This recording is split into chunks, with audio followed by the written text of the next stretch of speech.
Siyam ka mga foreign nationals ug duha ka mga Pinoy ang nasikop sa Mactan-Cebu International Airport human makakupot og 441 bilyon pesos nga cash. Atong sayran ang latest update niini sa live report ni dul-an Dina. May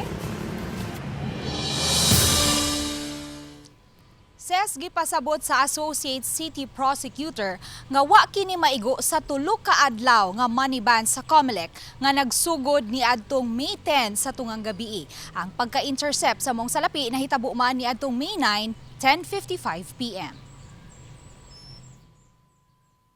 Atol sa inquest proceedings, 5 ka mga kaso ang gipasaka sa taga-General Aviation sa Siyam ka mga langyaw ug duha ka mga Pinoy nga naaktuhang nagda og 441,992,000 pesos. Kini naglakip sa COMELEC money ban kontra bigay ubos sa COMELEC Resolution 11104, attempted corruption of public officials under Article 212 in relation to Article 210 of the Revised Penal Code on direct bribery.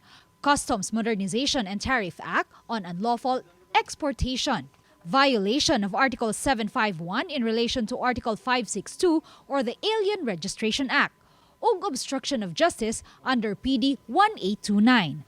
Ang naaswing mga langyaw ug mga Pinoy padung unta sa kauluhan luwan sa usa ka chartered flight. Apan human sa inquest investigation, tulo lang ka mga kaso ang girekomendar sa City Prosecutor nga masangat sa korte ug wa gilakip ang kalapasan sa Alien Registration Act ug COMELEC money ban. Gipasabot ni Associate City Prosecutor Sedfrey J. Arnado, wa usay napakitang ebidensya nga direktang magtumbok nga adunay vote buying nga nahitabo. Way mga sample ballots ug wa usay mga campaign materials nga nasakmit. Facts of the case, ma'am, are strictly held confidential. As of now, we don't want to preempt the court because the court also, once the information is filed in court and to where it is raffled, would also conduct determination of probable cause. Ang mga napasakaan og kaso naglakip sa unom ka mga Chinese national.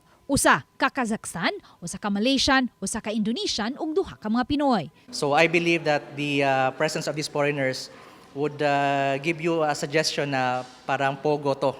But we are still on case build-up. The authorities are also on case build-up.